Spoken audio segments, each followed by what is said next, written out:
नवीन योजना आहे। दादांनी सांगितलं आपण या योजनेमध्ये सगळ्या अटी शर्ती काढून टाकल्या आहेत, काही काळजी करायचं कारण नाही। माध्यमांना देखील सांगू इच्छितो की आपणही लक्षात घ्या, कुठल्याही अटी शर्ती आता याच्यामध्ये नाहीत।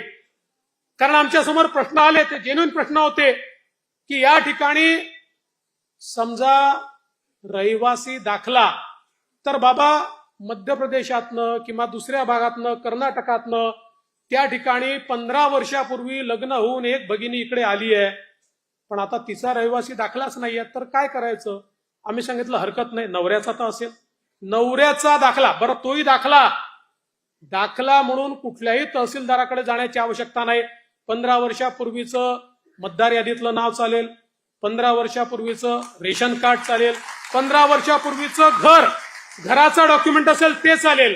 कुठलंही 15 वर्षापूर्वीचं डॉक्युमेंट असेल तर ते डॉक्युमेंट त्या ठिकाणी नवऱ्याच्या डॉक्युमेंटवर, पत्नीला किंवा वडिलांच्या डॉक्युमेंटवर मुलीला त्या ठिकाणी योजना मिळणार आहे। त्यानंतर उत्पन्नाच्या दाखल्याकरता कोणालाही रांग लावायची आवश्यकता नाही, कारण ज्यांच्याकडे पिवळे आणि केशरी रेशन कार्ड आहे अशा सगळ्यांना त्या ठिकाणी ही योजना लागू करण्यात आलेली आहे। त्यामुळे ते कार्डच त्यांचा उत्पन्नाचा दाखला समजला जाईल। मग कोणीतरी सांगितलं कुटुंबाची व्याख्या काय? रेशन कार्ड ही कुटुंबाची व्याख्या आहे। त्यामुळे नव्याने आता हे कुटुंब काय आहे त्याचा दाखला घ्यायचा आहे का? असा कुठलाही दाखला घेण्याची आवश्यकता नाहीये।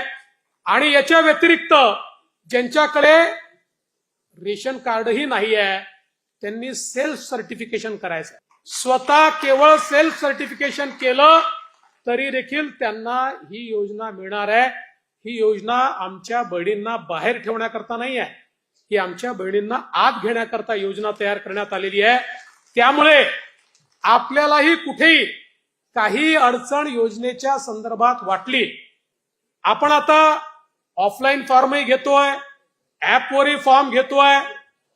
ऍपवरचे फॉर्म हे आपल्याला सोपे पडतात, ऑफलाईन जे येतात ते पुन्हा ऑनलाईन करावे लागतात, पण जी पद्धत असेल त्या पद्धतीने आपण घेतोय। एवढीच आपल्याला विनंती आहे की फॉर्म भरताना अकाउंट नंबर वगैरे जर नीट लिहिला नाही तर ते पैसे अकाउंटला जाऊ शकणार नाही। त्यामुळे आपणही थोडी मदत केली पाहिजे आणि अकाउंट नंबर वगैरे योग्य प्रकारे लिहिले गेले पाहिजे, त्यात कुठली चूक होऊ नये अशा प्रकारचा प्रयत्न हा निश्चितपणे या ठिकाणी आपण केला पाहिजे।